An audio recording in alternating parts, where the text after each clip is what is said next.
बाबा, ये संत लोग इतने खुश क्यों रहते हैं? हम दिन भर रात दुख और दर्द के शिकार, लेकिन ये संत मस्त आनंद, इन्हें क्या मिल गया है? कृपया सरल शब्दों में समझाने का कष्ट करें।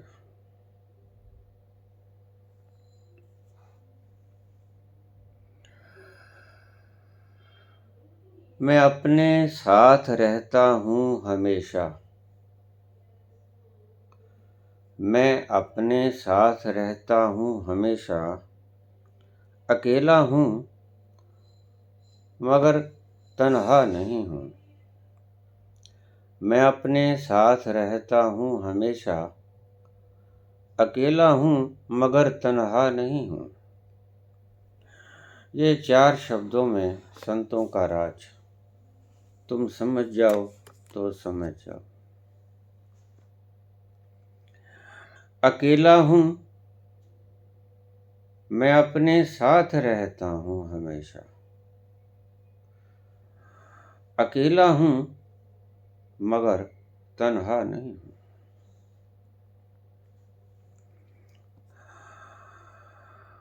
तुम पूछते हो दुख क्या है?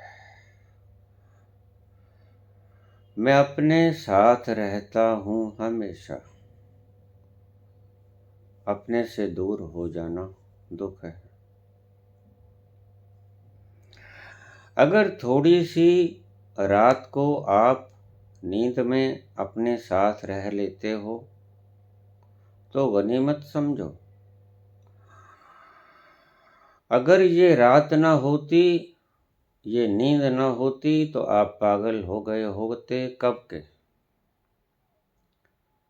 दुख क्या है? अपने आप से दूर हो जाना दुख है।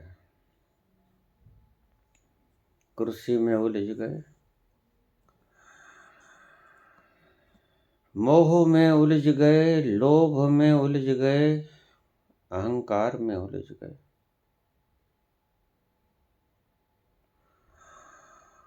काम में उलझ गए, क्रोध में उलझ गए, लोभ मोह में उलझ गए, अपने आप में ना रहे, अपने आप से दूर हो गए। जितने दूर होते जाओगे उतने ही दुखी होते जाओगे। मैं अपने साथ रहता हूँ हमेशा हमेशा, दिन भर रात, हर वक्त, हर पल, हर घड़ी। मुझे एक व्यक्ति ने कुछ दिन पहले प्रश्न पूछा कि गुरु गोविंद सिंह जी के 4 पुत्र शहीद हो गए, लेकिन उनकी आंखों से आंसू न आया क्यों? मैं अपने साथ रहता हूँ हमेशा। वो अपने साथ रहते थे, वो जानते थे मैं कौन हूँ और कौन मरता है और कौन नहीं मरता है, वो बखूबी जानते थे। अकेला हूँ मगर तन्हा नहीं हूँ। अकेला हूँ, बहुत गहरे शब्दों में से ये शब्द है। शास्त्रों में लिखा है कि ईश्वर की जब मर्जी हुई कि मैं अकेला नहीं रहना चाहता तो उसने संकल्प किया, एको अहम बहुश्यामि। मैं एक हूँ, एक से बहुत हो जाऊं तो एक से बहुत हो गया। सुख क्या है? रात्रि को आप किसी के पास नहीं होते। मैं अपने साथ रहता हूँ हमेशा। रात को तुम अपने साथ हो जाते हो, बस गनीमत समझो, यही तुम्हारे सुख के कुछ क्षण हैं। जो व्यक्ति ये कहता है मेरे पास आके कि मैं बहुत दुखी हूँ, तो मैं समझ लेता हूँ कि अपने से बहुत दूर चला गया। लेकिन कितने भी दूर चले जाओ, हिम्मत मत हारना, तुम सदा ही तुम्हारे पास रहते हो। यही भगवान कृष्ण ने कहा, अपने आप में स्थित हो जाओ, अपनी प्रज्ञा में सहित हो जाओ, अपने ज्ञान में अपनी प्रज्ञा में स्थित हो जाओ। स्थिति प्रज्ञ हो जा अर्जुन। घबरा मत, क्रोध मत कर, डर मत, मोह मत कर, शोक को त्याग दे। मैं अपने साथ रहता हूँ हमेशा। दूसरों की तरफ मत देख। मेरा गुरु, मेरा पितामह, मेरे भाई, अकेला हूं, तुम अकेले हो। जैसे ही तुम अपने भीतर उतरोगे, पाओगे अकेले हो। एको अहम बहुश्याम। बाहर माया का खेल है।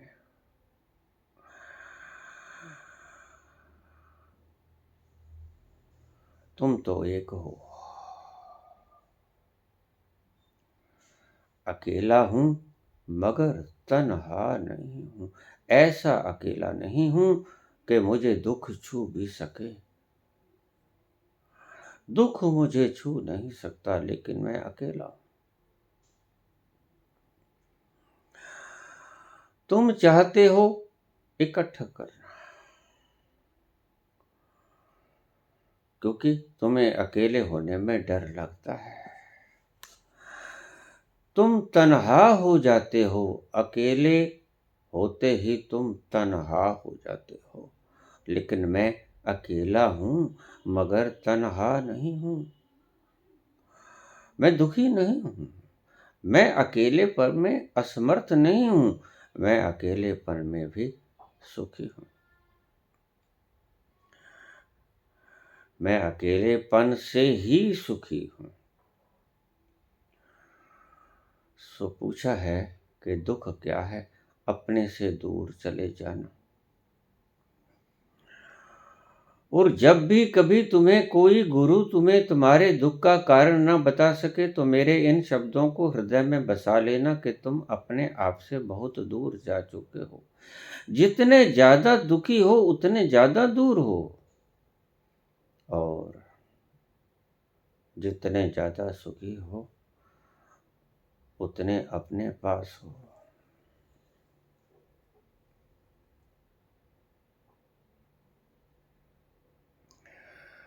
अपने पास आ जाओ।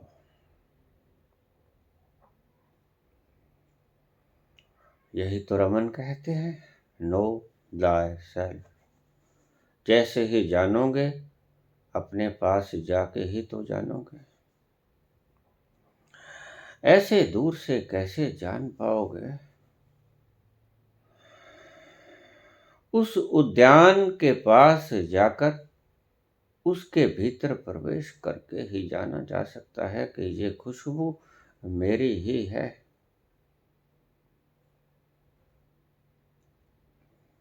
तुम दुखी हो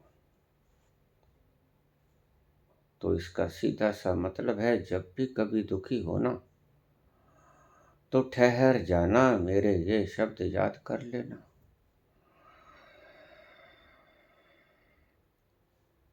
मैं अपने से दूर हो गया हूं, और अपने करीब आने की चेष्टा में संलग्न हो जाना। ध्यान अपने करीब आने की चेष्टा है। ध्यान और कुछ भी नहीं, सिर्फ अपने स्वभाव में आ जाने की प्रक्रिया का नाम ध्यान है। तुम इतने उलझ गए हो। हीरे को हीरे का पता नहीं चलता कि मैं हीरा हूं, क्योंकि जन्मों जन्मों का कीचड़ उसने अपने ऊपर चढ़ा लिया है।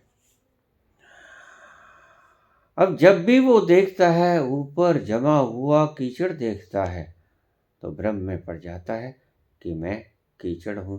रोता है, दुखी होता है, चिल्लाता है, रात की नींदें हराम होती हैं। मैं कीचड़ हूँ, बस मेरी यही औकात है। नहीं, तुम्हारी यही औकात नहीं है। तुम बहुमूल्य हीरे हो। इसलिए कबीर ने कहा कि जैसे ही तुम अपने आप को पा जाओ,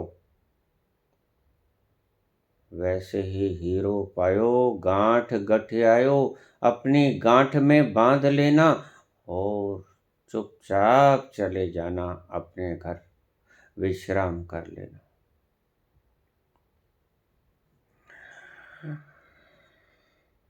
दूसरा प्रश्न, तुम सुमरन करने से क्यों मना करते हो, जप करने से क्यों मना करते हो? क्योंकि जिसे सुमर रहे हो वो तुम आप ही हो।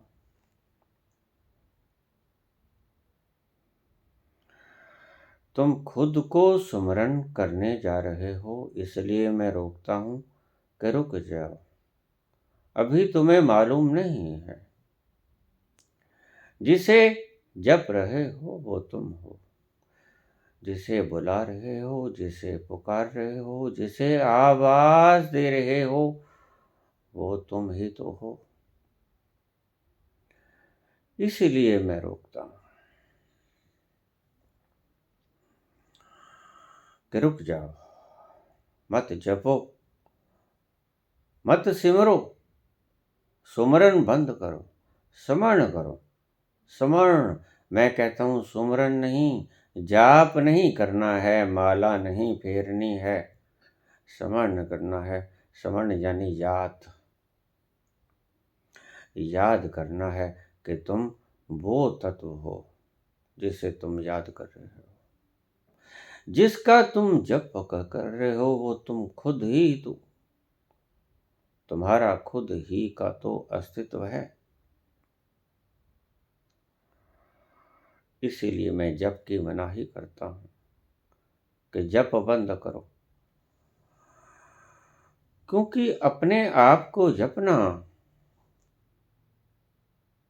कोई बुद्धिमता नहीं होती, मूर्खता होती है।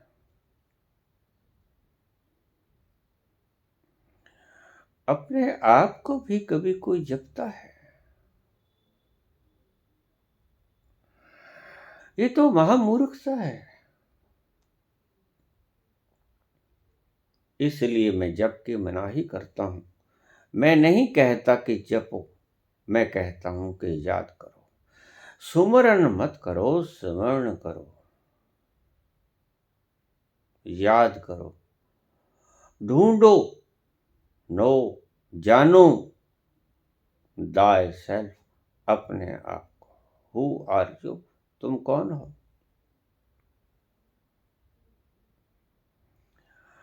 और देखिए, जितने पाप तुम करते हो वो पाप नहीं, वो मात्र गलतियां हैं, भ्रम है, अज्ञानता वश किए हुए भ्रम।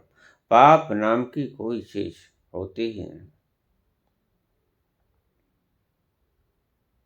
भ्रम है, भूलेखा है, अज्ञान है। तुम पापी नहीं हो, अज्ञानी हो, जानते नहीं हो, भ्रम में हो, और उस न जानने के कारण तुम अपने आप को ही जप रहे हो।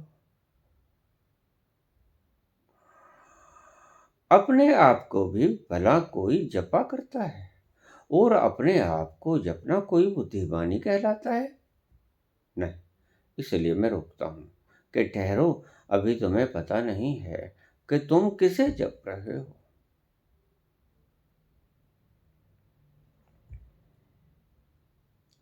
तीसरा प्रश्न, बाबा हम पर शक्तिपात कर दो।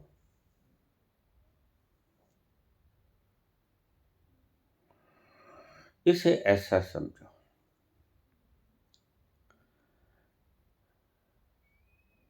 कि तुम एक कुएं के पास जा रहे हो, जहां से तुमने छलांग लेनी है। कुएं के पास आ जाओ, यहां तुम्हें मैं धक्का दे दूंगा तो तुम कुएं के भीतर नहीं गिरोगे। थोड़ा चलो, आगे चलो, जब योग्य हो जाओगे तो मैं तुम्हें धक्का दे दूंगा।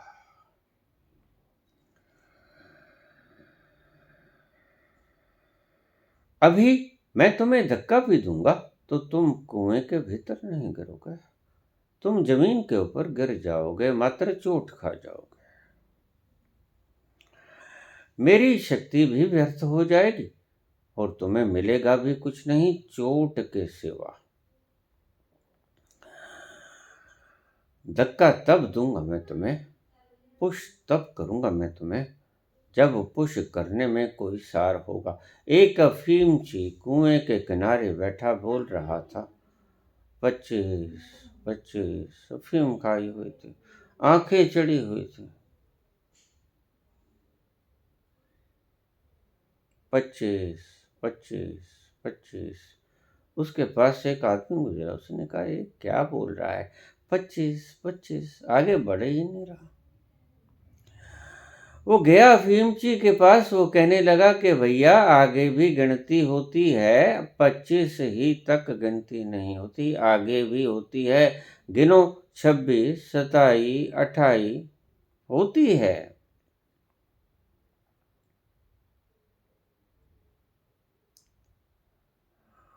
उसने कहा देखो मुझे ज्यादा मत तंग करो, तुम्हें यकीन नहीं आता तो थोड़ा आगे चलकर देख लो। कुएं के पास बैठा था, उस आदमी ने कुतूहलवश थोड़ा सा आगे गया तो कुएं के किनारे पे आ गया और उस अफीमची ने उसे धक्का दे दिया। फिर वहीं आके बैठ गया, 26 26। मेरा काम वहां पड़ेगा, 25 तो मैं कर रहा हूं, लेकिन काम मेरा तब पड़ेगा जब तुम कुएं के अंदर झांकोगे थोड़ा, बस तुम झांके और तुम्हारी आंख बचा के मैं तुम्हें धक्का दे दूंगा, फिर कहूंगा 26। फिर इंतजार करूंगा 27 में।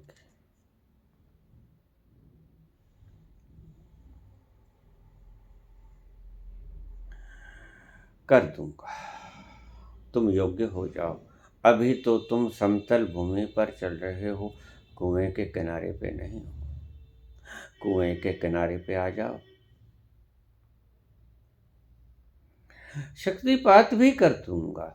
विवेकानंद के ऊपर अगर शक्तिपात किया रामकृष्ण परमहंस ने तो वो जानता था कि बिल्कुल कुएं के किनारे पे खड़ा है, इसको धक्का दिया जा सकता है। और उसने धक्का दे दिया और गिरे विवेकानंद और घबरा गए। वहां जुआरियों की जरूरत होती है, वहां कायरों की आवश्यकता नहीं होती, वहां वीरों की आवश्यकता होती है। वहां जो शीश हथेली पे रख के आते हैं, प्रेम न बाड़ी उपजै, प्रेम न हाट बिकाय, राजा परजा जही रुचै, शीश दे ले जाए। शीश हथेली पे रख के जो आएगा ले जाएगा। कबीरा खड़ा बाजार में, लिए लुकाटी हाथ, जो घर बारे आपनो, चले हमारे साथ। मेरे साथ चलना चाहते हो तो घर को आग लगा दो। अगर तुम ये नहीं कर पाओगे तो फिर अभी तमन्ना मत करो, अभी ठहरो, अभी उस योग्य हो जाओ कि गुरु तुम्हें धक्का दे सके। शक्तिपात कर दूंगा। जब तुम शक्तिपात के थोड़ा योग्य हो जाओगे, चलो थोड़ा किनारे पे आ जाओ, 25 तक तो आ जाओ, आगे काम मेरा।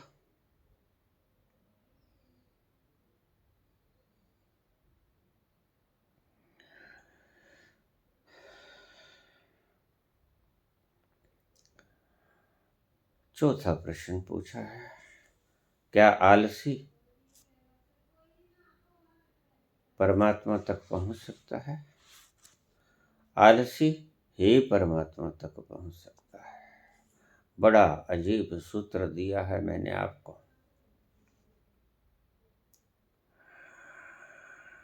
आलसी ही परमात्मा तक पहुंच सकता है।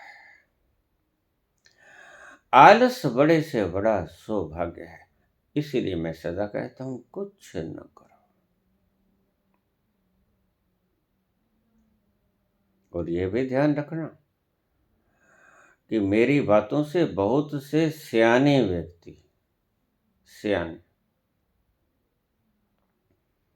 तर्क देंगे कि अगर सभी आलसी हो गए तो काम कौन करेगा, खेतों में हल कौन चलाएगा, ये खाने के लिए पैदा कौन करेगा, मशीनरियां कौन चलाएगा।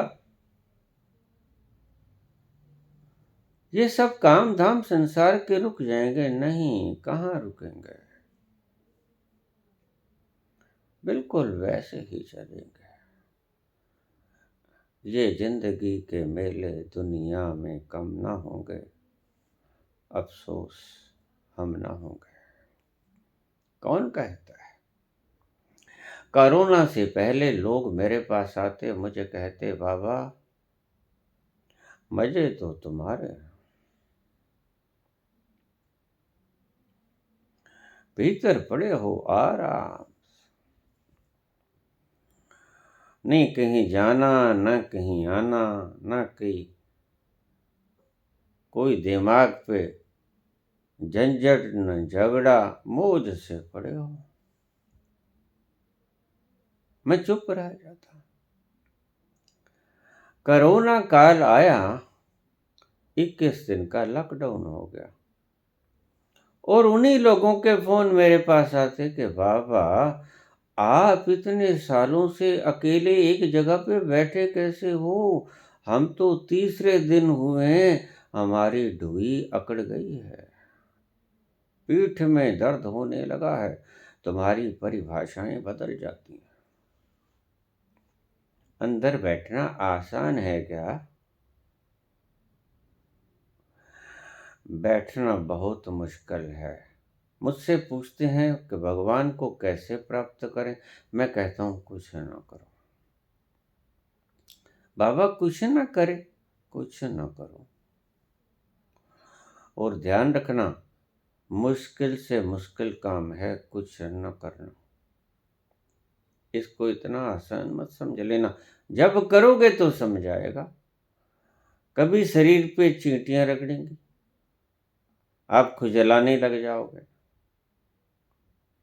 बाहर के दृश्य याद आएंगे, मित्र याद आएंगे, कुल्लू मनाली याद आएगी, शिमला याद आएगा, जम्मू कश्मीर याद आएगा। इतना आसान समझे हो इसको? एक जगह पे बैठना सर्वाधिक मुश्किल है। क्या आलसी व्यक्ति परमात्मा को प्राप्त कर सकता है? आलसी व्यक्ति ही परमात्मा को प्राप्त कर सकता है,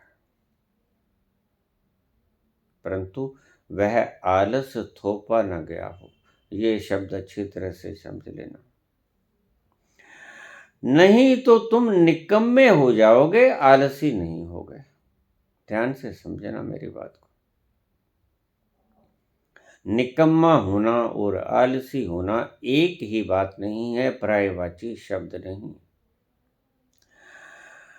निकम्मे होने का मतलब है कि तुम्हारा मन काम करने को करता तो है, ऐश कर लूं, फिल्म देख लूं, ये जाऊं वो जाऊं, वहां घूम लूं वहां फिर लूं, नए साल की छुट्टियां हैं, थोड़ा सा स्नोफॉल देखूं, लेकिन तुम जाते नहीं। ये निकम्मापन है। काम है करने को, तुम में शक्ति भी है, करना भी चाहते हो, लेकिन करते नहीं। क्यों? आलसी होने से परमात्मा मिल जाता है। आलस कभी थोपा नहीं जाता, आलस ध्यान की तरह भीतर से आता है। मेरे एक एक शब्द को अच्छी तरह से शांति से सुन लेना। इसीलिए मैं अक्सर कहता हूँ कि मेरी सभी वीडियोस को करीब करीब बिल्कुल शोरगुल से परे, अक्सर तो रात में ही सुना करो तो ज़्यादा अच्छा है। ये सब शोरगुल समाप्त हो जाता है, दुनिया का धूल धपाट सब खत्म हो जाता है। प्रकृति भी अपने आराम में चली जाती है, पंछी अपने घोंसलों में चले जाते हैं। तुम भी अपने घरों में बैठ के मेरी वीडियो को सुना करो, तब दिन में काम धाम कर लिया करो। अपने फर्जों से मुनकर नहीं होना है, फर्ज निभाते चले जाओ।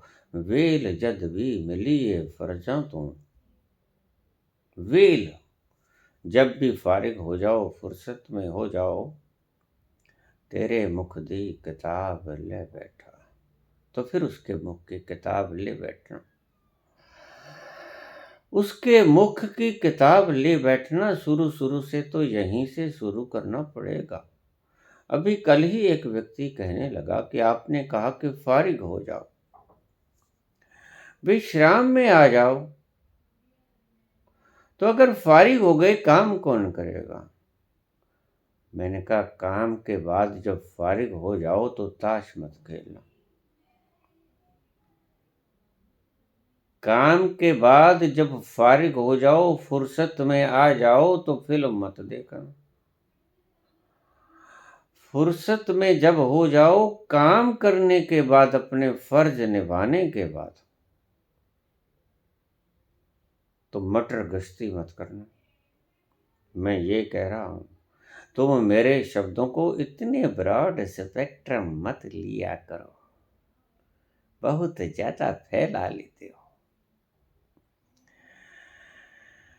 मेरे शब्दों को इतना ब्रॉड स्पेक्ट्रम मत किया करो, एंटीबायोटिक की तरह।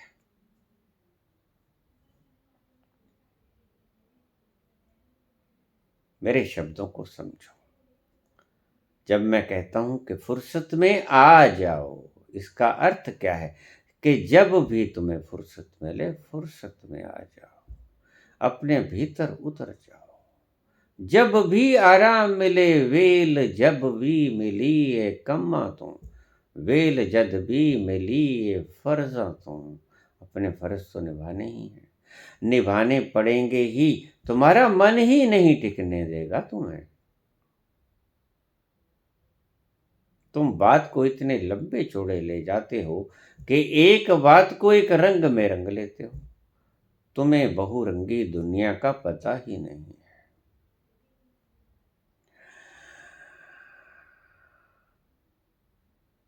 राम राम की चदरिया कबीर बोलते थे।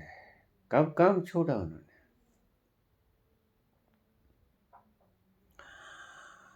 काम एक क्षण भी नहीं छोड़ा, लेकिन जब काम खत्म हो जाता तो फिर राम भी, सैकड़ों लोग उन्हें आते सुनने के लिए। तो जब राम की चर्चा चलती तो राम की चर्चा चलती, और जब काम की चर्चा चलती तो मन राम में रहता और हाथ काम में रहते। हाथ पांवते हैं काम कर, चित नरंजन नाल।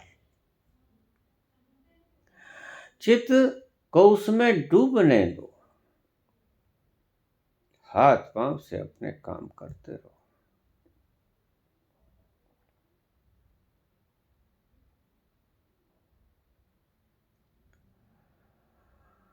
राम राम की चदरिया बुन लेते थे कबीर, अपने फर्ज का निर्वहन भी करते थे और फुर्सत के क्षण निकाल लेते थे।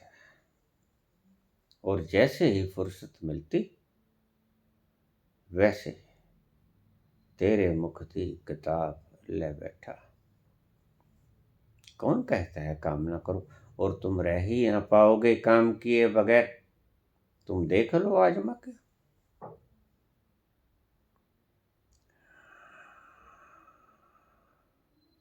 मुश्किल से मुश्किल काम है जो आपने पूछा।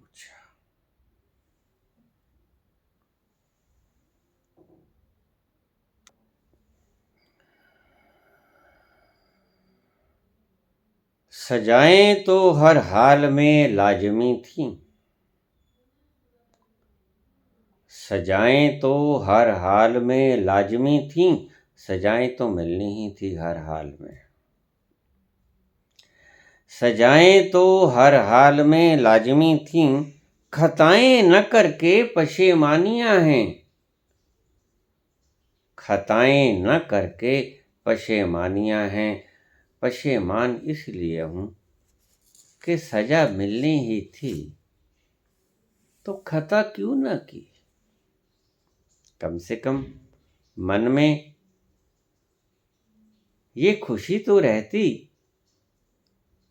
ये बैलेंस तो रहता कि खता की थी तो सजा मिल गई, लेकिन खता न करके पशेमानियां हैं। पशेमान हो तुम क्योंकि खता की ही नहीं और सजा मिल गई।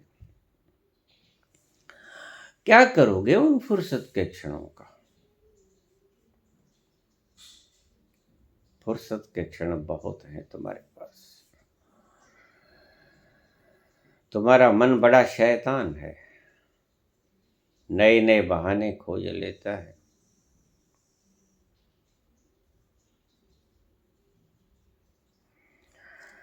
ऐसा हो जाएगा तो ऐसा हो जाएगा, ऐसा हो जाएगा तो ऐसा नहीं होगा।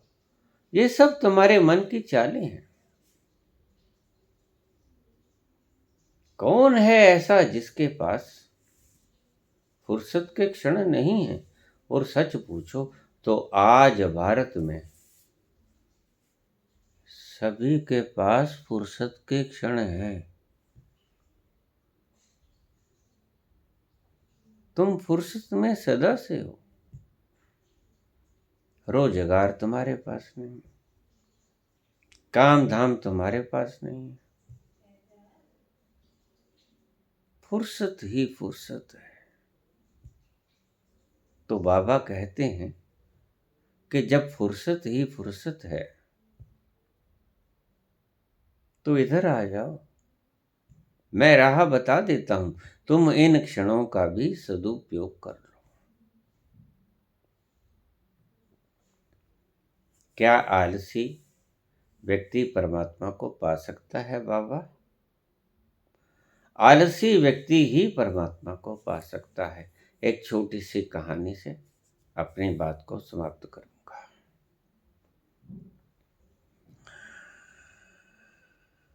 एक राजा आलसी था। अक्सर फैसला देते वक्त देर हो जाती।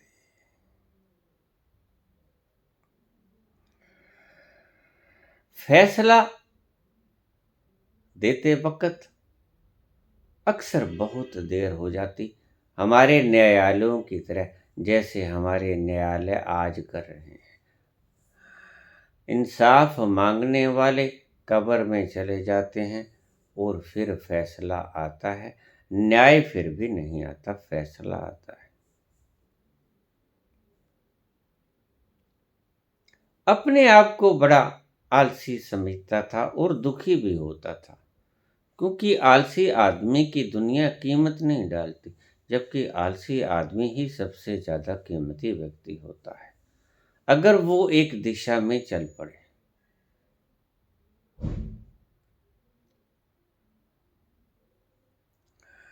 अगर दिशा में ना चल के आलस को और तरफ ले जाएगा अपनी शक्ति को, तो फिर वो आलसी नहीं कहलाएगा। उसको भ्रम था कि मैं आलसी हूं। लोग भी उसे कहते, महामंत्री भी उसे कहते, मंत्री भी उसे कहते, प्रजा में भी वह आलसी राजा के नाम से विख्यात था। तो एक दिन महामंत्री को कहने लगा कि मैं आलसी हूं, मुझे पता है, लेकिन क्या मेरे से भी कोई आलसी है ज्यादा। तो महामंत्री ने कहा कि हम देख लेते हैं। टिंडोरा पिटा दिया गया। राजा कहता कि अगर कोई मेरे से ज्यादा आलसी व्यक्ति मुझे मिल जाए तो मेरे दिल को सुकून मिल जाएगा और मेरे ऊपर से ये आलसी व्यक्ति होने का कलंक चला जाएगा। ढूंढो, उस आलसी व्यक्ति को ढूंढो और मैं उस व्यक्ति को ये 9 लक्खा हार दूंगा। बहुत कीमती होता था। 9 लक्खा हार तो आज ही बड़ा कीमती है, उस वक्त तो होता ही होगा, लेकिन राजाओं के पास ये 9 लखे हार अक्सर हुआ करते हैं। तो महामंत्री ने कहा, ठीक है, मैं ढिंडोरा पिटवा देता हूं।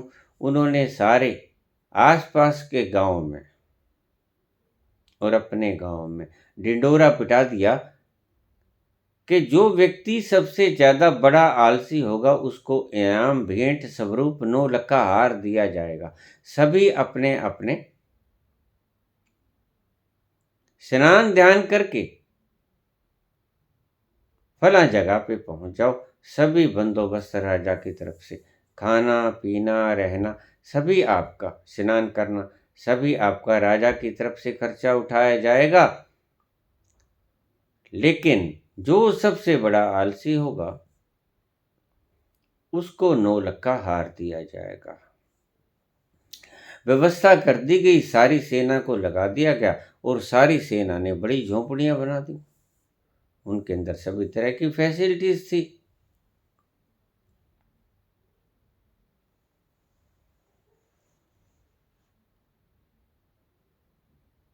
लोग आने शुरू हो गए कि चलो शायद हम ही निकल आए। सभी अपने आप को आलसी समझते थे, लेकिन आलस कुछ अलग सी बात है। जिसे तुम आलस कहते हो वो आलस है नहीं, वो निकम्मापन है, निठल्लापन है। तुम कुछ करना नहीं चाहते इसलिए नहीं करते,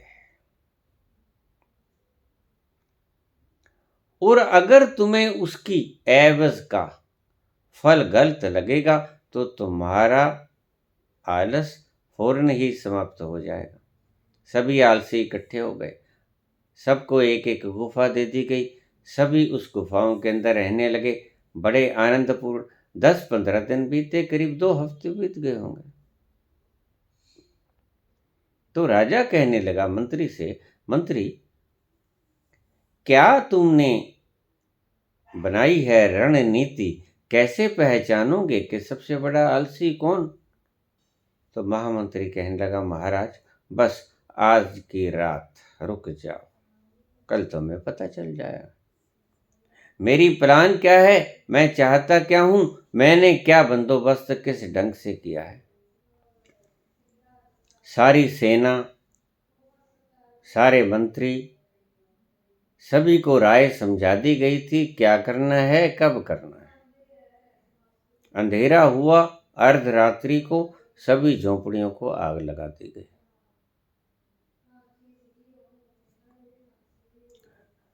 सोए पड़े थे घूक, आग का सेक लगा तो चीखें निकलने लगी। भागे लोग दरवाजों की तरफ, गेट खोल दिए गए, सभी भागे कि आग लग गई। अरे मर ही जाते।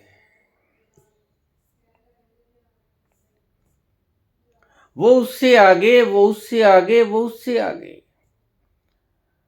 सारी भीड़ जो इकट्ठी हुई थी अपने आप को आलसी दिखाने के लिए, सब में होड़ मच गई कि कौन आगे जाए। आए थे ये दिखाने के लिए कि कौन आलसी, अब सिद्ध करने पे तुले हैं कि कौन सबसे ज्यादा श्रेष्ठ धावक।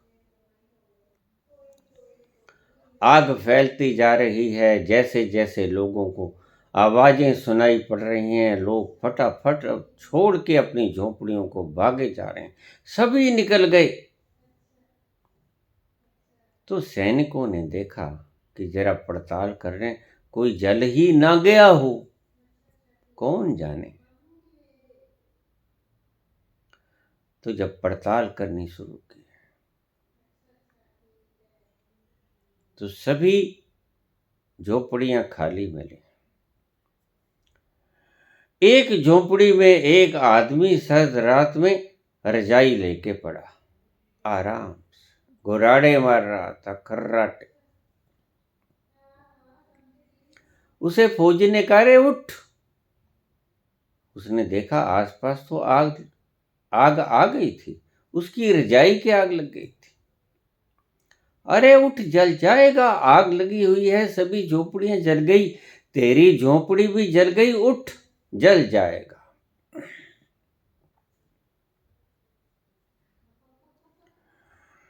उसने कहा, जल जाने दो, अपन तो उठने को नहीं, अपन से नहीं उठा जाता, जल जाने दो, शरीर जल जाने दो, वस्त्र जल जाने दो, झोपड़ी जल जाने दो, मर ही जाएंगे ना, इससे ज्यादा और क्या होगा।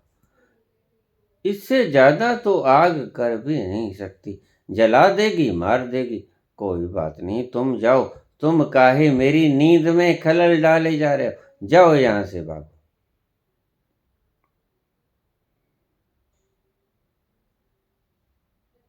चार छह आदमी आए, भाग के बुलाया, उसको उठाया, बाहर पटका।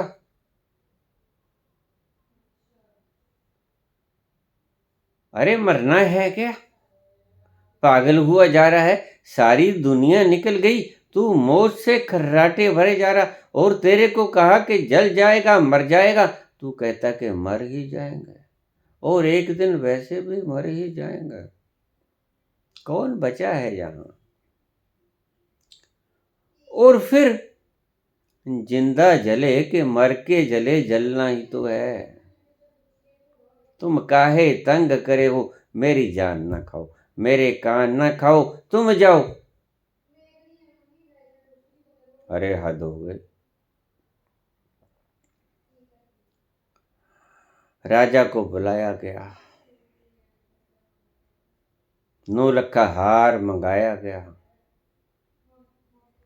9 लखा हार उसे दे दिया गया, और उसके घर पहुंचा दिया गया।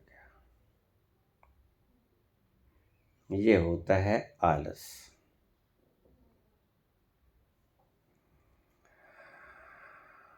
अपनी जान को दांव पे लगा देना, आलसी बड़े से बड़ा जुआरी होता है। लोभी तो आलस कभी कर ही ना पाएगा। लोभी तो अगर मंदिर के भीतर माला भी जप रहा है तो उसका मन कहता रहेगा, अरे उठ, यहाँ क्या है, ये पत्थर की मूर्ति है, मूर्ख, दुकान पे बैठ कोई 4 पैसे बट लेगा, काम आएगा। ये पत्थर ने कोई काम धाम नहीं आना है, तेरा कमाया ही तेरा काम आएगा, चल उठ, क्या करता है।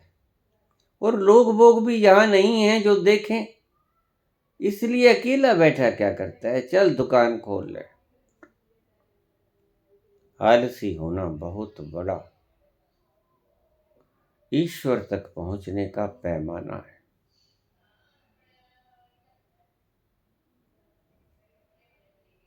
इसीलिए सनातन धर्म में ईश्वर को पाने की, बुढ़ापे की समय तय की गई। थोड़ा आलसी भी हो जाता है व्यक्ति, थोड़ा शरीर भी कमजोर पड़ जाता है, और वासनाएं भी भोग के शांत हो जाती हैं, राख बच जाती है। राख को आसानी से आलस में तब्दील किया जा सकता है, जलती आग को राख में, आलस में तब्दील नहीं किया जा सकता, मुश्किल पड़ती है। आलसी होना बड़े से बड़ा गुण है, बशर्ते कि वो निकम्मापन न हो। आलस ऐसा, जुआरी जैसा, हार जाएंगे, इससे ज्यादा तो कुछ नहीं होगा, मर ही जाएंगे ना, लेकिन सो तो लेने दो। ये बा मुश्किल तो खर्राटे चले हैं।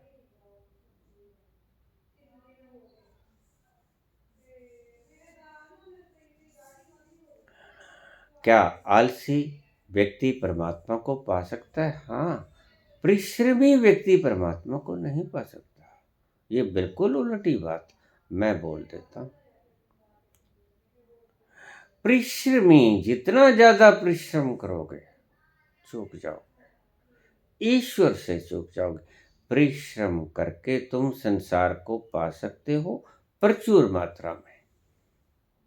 जितने भी परिश्रमी लोग हैं, ये इन मोटिवेशन स्पीचेस से मोटिवेट हुए लोग परिश्रमी ईश्वर को न पाएंगे, ईश्वर को न पा सकेंगे।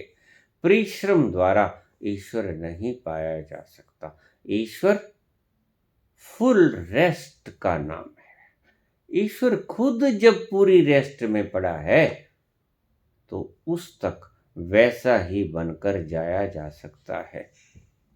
ईश्वर कुछ करता नहीं और तुम कुछ न करके ही उसके पास पहुंच सकते हो।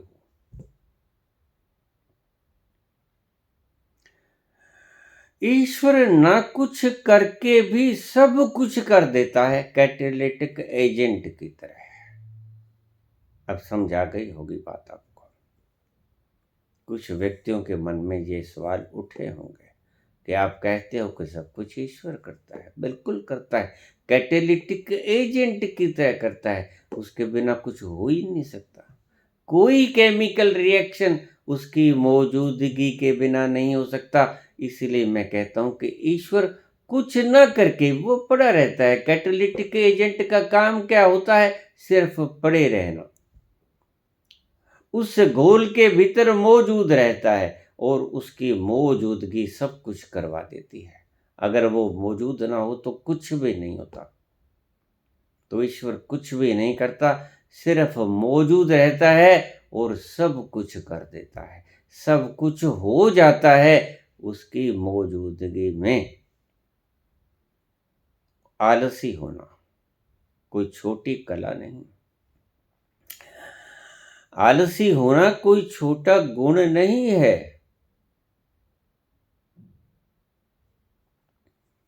ऐसा ही व्यक्ति परम शांत हो सकता है जो आलसी हो।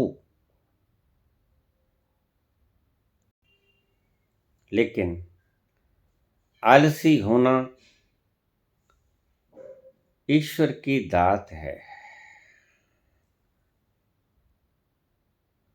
आलसी होना ईश्वर का एक तुम्हारे ऊपर रहमो कर्म है। आलसी होना तुम्हारा कमाई का कोई फल नहीं है। ईश्वर होना प्रभु की दात है। आलसी होना, ईश्वर जब किसी को पहुंचाना चाहता है उसको एक दात देता है, उससे परिश्रम छीन के उसको आलस दे देता है। और जो आलसी हो गया वो पा जाएगा, आज नहीं कल पा जाएगा। क्योंकि परम साहसी होता है आलसी, जिसे मृत्यु की कोई परवाह नहीं।